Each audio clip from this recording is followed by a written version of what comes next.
ನಮಸ್ಕಾರ ಸ್ನೇಹಿತರೆ, story world ಅನ್ನೋ ಚಾನಲ್ಗೆ ಸ್ವಾಗತ.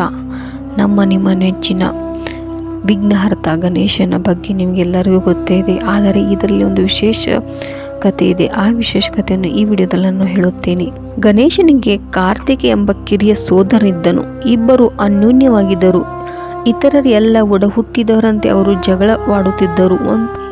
ಒಂದು ದಿನ ಗಣೇಶ ಮತ್ತು ಕಾರ್ತಿಕೆ ಇಬ್ಬರು ಕಾಡಿನಲ್ಲಿ ಒಂದು ವಿಶಿಷ್ಟವಾದ ಹಣ್ಣನ್ನು ಕಂಡರು. ಅದನ್ನು ಒಟ್ಟಿಗೆ ಹಿಡಿದರು. ಅದನ್ನು ಪರಸ್ಪರ ಹಂಚಿಕೊಳ್ಳಲು ನಿರಾಕರಿಸಿದರು ಮತ್ತು ಹಣ್ಣನ್ನು ತನ್ನದೆಂದು ಜಗಳವಾಡಲು ಶುರು ಮಾಡಿದರು.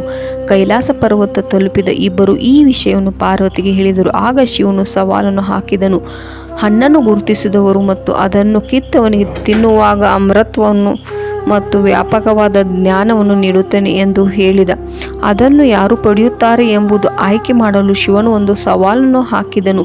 ಶಿವನು ಗಣೇಶ ಮತ್ತು ಕಾರ್ತಿಕೆಯನ್ನು ಜಗತ್ತನ್ನು 3 ಬಾರಿ ಸುತ್ತಲು ಹೇಳಿದನು. ಯಾರು ಮೊದಲು ಹಿಂತಿರುಗುತ್ತಾರೋ ಅವರಿಗೆ ಈ ಹಣ್ಣನ್ನು ಕೊಡುತ್ತೇನೆ ಎಂದು ಶಿವನು ಹೇಳಿದನು. ಕಾರ್ತಿಕೆ ತಕ್ಷಣ ತನ್ನ ನವಿಲಿನ ಮೇಲೆ ಕುಳಿತು ಭೂಮಿಯಾದ್ಯಂತ 3 ಸುತ್ತಲನ್ನು ಪೂರ್ಣಗೊಳಿಸಲು ಹಾರಿದನು. ಕಾರ್ತಿಕೇಯನಿಗೆ ಹೋಲಿಸಿದರೆ ಗಣೇಶನು ಸ್ವಲ್ಪ ದಪ್ಪವಾದವನು.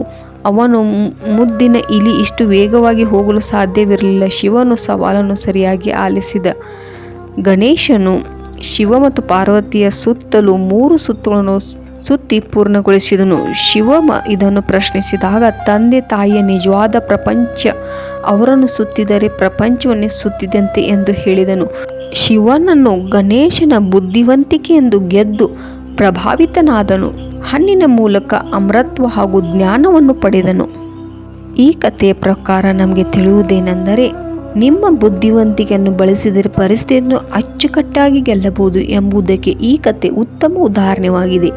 ಈ ಜಗತ್ತಿನಲ್ಲಿ ನಮ್ಮ ತಂದೆ ತಾಯಿ ಅಂತ ಅತ್ಯಂತ ಶ್ರೇಷ್ಠವಾದ ದೇವರು ಎಲ್ಲೂ ಇಲ್ಲ. ನಾವು ಯಾವಾಗಲೂ ನಮ್ಮ ತಂದೆ ತಾಯಿಯನ್ನು ಗೌರವಿಸಬೇಕು. ಈ ವಿಡಿಯೋ ನಿಮಗೆ ಇಷ್ಟವಾಗಿದೆ ಲೈಕ್ ಮಾಡಿ, ಶೇರ್ ಮಾಡಿ ಮತ್ತು ಸಬ್ಸ್ಕ್ರೈಬ್ ಮಾಡಿ. ಹರೇ ಕೃಷ್ಣ, ಹರೇ ರಾಮ.